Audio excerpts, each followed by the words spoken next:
What's up, y'all?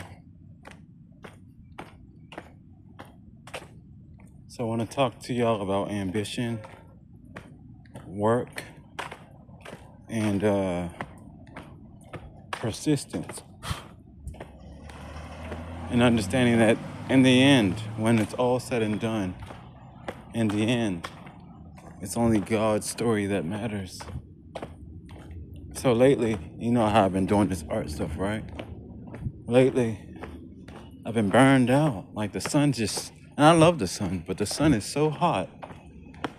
It's like it's draining my energy, but also giving me energy at the same time. So I'm grateful for it, but it's like at the same time, it's harming me because it's like it's just too much energy. It's too much energy. Let me sit down real quick. So this is my bummy look right now. So this is the thing. When you finally start to focus yourself and you know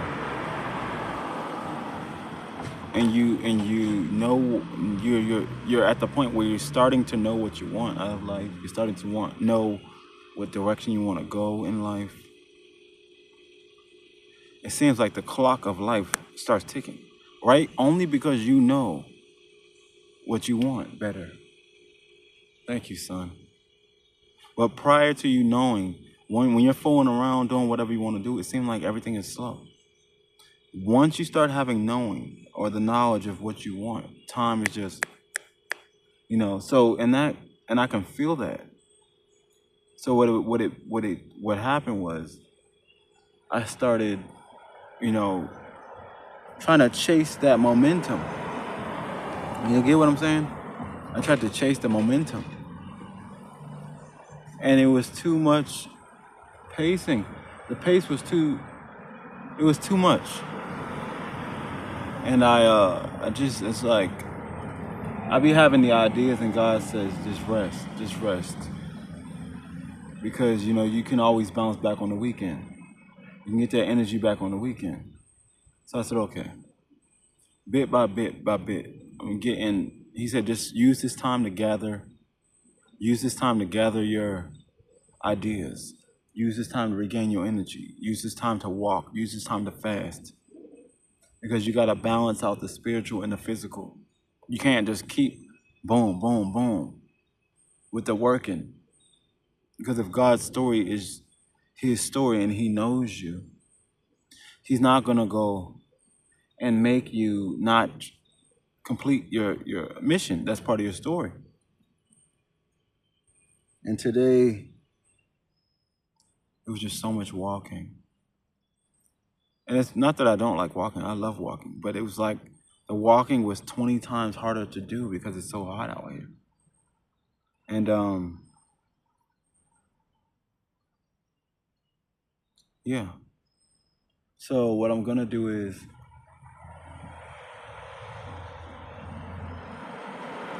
I'm going to slow down. I'm going to gather my energy, get the sun's energy. I'm going to ground myself. Sun gaze, moon gaze. I wrote my journal yesterday.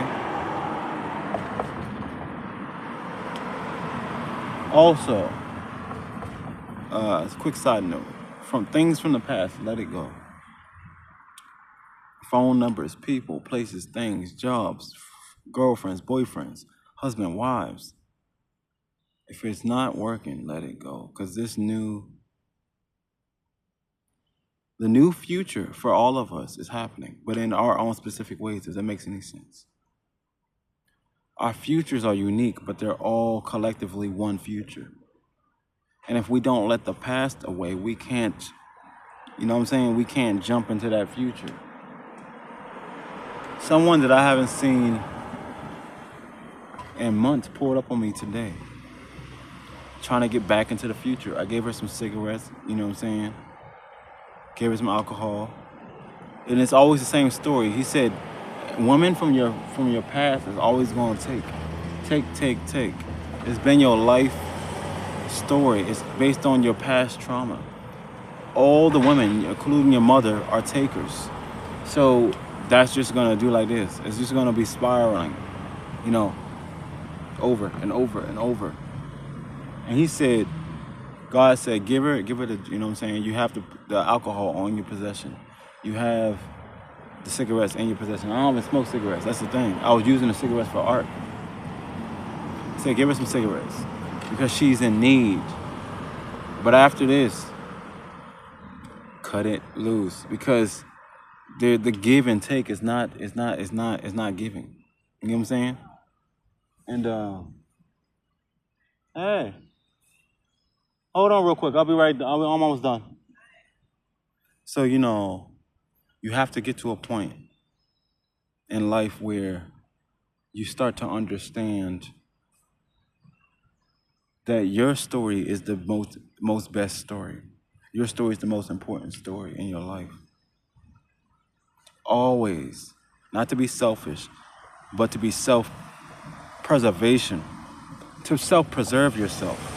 That's how it happens. You get what I'm saying? I'll talk to y'all soon.